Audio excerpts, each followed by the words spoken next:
Hello guys welcome back to our channel.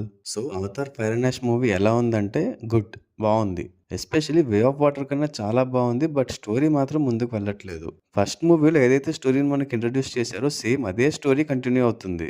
ఏవో కొన్ని extra characters and ఆ పాండోరాలో ఉండి డిఫరెంట్ క్లాన్స్ ని తీసుకొస్తున్నారు, కానీ మెయిన్ స్టోరీ మెయిన్ కాన్ఫ్లిక్ట్ మాత్రం అదే. ఎర్త్ నుంచి వచ్చిన హ్యూమన్స్ ఆ నావీ పీపుల్ అటాక్ చేయడం, వాళ్ళు వీళ్ళని అటాక్ చేయడం. బట్ విజువల్స్ కానీ ఆ స్కేల్ కానీ ఎక్సలెంట్ అసలు.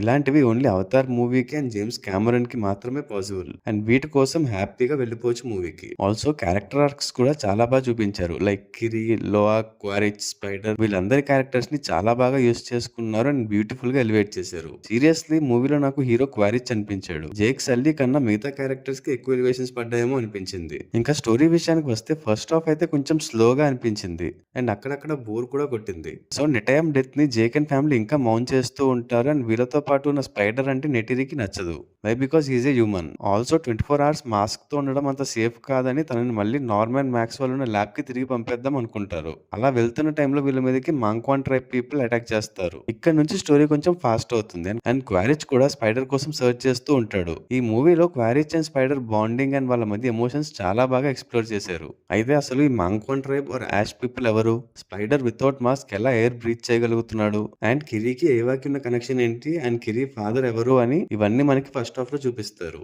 సో ఇప్పటి వరకు వచ్చిన 2 మూవీస్ లో పాండోరా అంతా పీస్ఫుల్ గా హ్యాపీగా ఉన్న ట్రైబ్స్ నే చూసాను, లైక్ ఒమాటికాన్స్ అండ్ మెట్కైనాస్. కానీ ఇక్కడ కూడా డిస్ట్రక్షన్ అండ్ హేట్ ఉన్నాయని మాంక్వాన్ ట్రైబ్ తో ఇంట్రొడ్యూస్ చేశారు. ట్రైలర్ లో చూపించినట్టుగా ఈ ట్రైబ్ వాళ్ళు కష్టాల్లో ఉన్నప్పుడు ఏవా హెల్ప్ చేయదు కాబట్టి వీళ్ళు ఏవాని బిలీవ్ చేయరు అండ్ ఆల్సో ఏవాని నమ్మే వాళ్ళని హంట్ చేసి వాళ్ళ కురుని కట్ చేస్తారు. ఈ క్లాన్ లీడర్ వరాంగ్ ని మూవీలో విలన్ గా చూపించారు, కానీ నాకైతే కొన్ని సీన్స్ లో పిచ్చ కామెడీగా అనిపించింది. బట్ తన క్యారెక్టర్ కి నెక్స్ట్ రాబోయే మూవీస్ లో చాలా ఇంపార్టెన్స్ ఉండే ఛాన్సెస్ ఉన్నాయి. ఇంకా సెకండ్ హాఫ్ అయితే మొత్తం స్కై పీపుల్ ఆ తుల్కున్నని హంట్ చేయడం and also spider air breathing వల్ల వచ్చే రిపర్కషన్స్ గురించి చూపిస్తారు. ఈ మూవీలో ప్రతి క్యారెక్టర్ కూడా వాళ్ళ ఇన్నర్ ఫీలింగ్స్ ఏంటి అండ్ మనం మంచోళ్ళు అనుకున్న వాళ్ళలో కూడా ఈవిల్ థాట్స్ ఉన్నాయని చూపిస్తారు. మేబీ అది మంచి కోసం అయినా కూడా కొన్ని డెసిషన్స్ అయితే నాకు అస్సలు నచ్చలేదు. అండ్ నాకెందుకో జేక్ సల్లీ క్యారెక్టర్ ఆర్క్ ని తగ్గించి లోవాక్ అండ్ కిరీ మీద ఎక్కువ ఫోకస్ చేస్తున్నారు అనిపిస్తుంది. మేబీ నెక్స్ట్ మూవీలో వీళ్ళే లీడ్ రోల్స్ లో కనిపించవచ్చు. లోవాక్ కూడా స్టార్టింగ్ లో కొంచెం ఇంకా మారడా వీడు అనిపిస్తుంది, కానీ సెకండ్ హాఫ్ లో మంచి పే ఆఫ్ అండ్ ఎలివేషన్స్ ఇచ్చారు. Also first 2 movies Jake Sully narration తో ఉంటే ఈ మూవీ అంతా లోవాక్ నరేషన్ తో ఉంటుంది.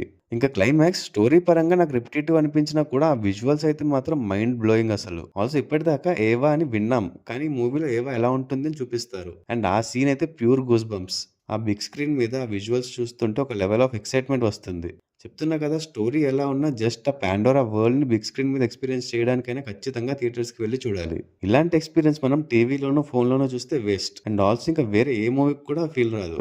జేమ్స్ కెమెరన్ మ్యాజిక్ అలాంటిది. ఆ లాస్ట్ 40 to 50 minutes జస్ట్ అలా చూస్తూ ఉండిపోతాం ఆ విజువల్స్ కి.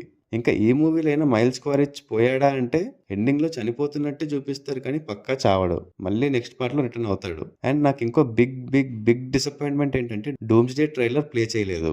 ఎన్నో ఎక్స్పెక్టేషన్స్ తో డూమ్స్ డే ట్రైలర్ చూద్దామని వెళ్తే మిగతా అప్కమింగ్ మూవీ ట్రైలర్స్ అన్ని వేశారు, కానీ డూమ్స్ డే మాత్రం వేయలే. I'm really disappointed. So final గా మూవీ అయితే బాగుంది. స్టోరీ వైజ్ పెద్దగా చేంజ్ లేకపోయినా క్యారెక్టర్ ఆర్క్స్ చాలా బాగా డెవలప్ చేశారు అండ్ ఈ క్యారెక్టర్స్ తో నెక్స్ట్ మూవీస్ ని లీడ్ చేసేలా పెట్టారు. అలాగే ఈ యాష్ క్లాన్ వాళ్ళ గురించి కూడా చాలా బాగా చూపించారు అండ్ ఎస్పెషల్లీ ఆ విజువల్స్. వెళ్ళి ఖచ్చితంగా మీరు కూడా అవతార్ వాళ్ళని ఇంకోసారి ఎక్స్పీరియన్స్ అవ్వండి. వే ఆఫ్ వాటర్ కన్నా చాలా బెటర్ ఉంది. ఖచ్చితంగా వీళ్ళు ఎంజాయ్ ద మూవీ. ఇంకా నా రేటింగ్ వచ్చేసి 4/5. మీరు ఆల్రెడీ మూవీ చూసేసినట్టయితే మీకు ఎలా అనిపించిందో కమెంట్స్ లో చెప్పండి. అలాగే మన ఛానల్ ఇంకా సబ్స్క్రైబ్ చేసుకోకపోతే వెంటనే సబ్స్క్రైబ్ చేసుకొని నోటిఫికేషన్స్ ఆన్ లో పెట్టుకోండి. అండ్ ఈ వీడియో మీకు నచ్చినట్టయితే లైక్ చేసి మీ ఫ్రెండ్స్ అండ్ ఫ్యామిలీ మెంబర్స్ కి షేర్ చేయండి. Also follow us on Facebook and Instagram. Thanks for watching. See in the next video. Audios.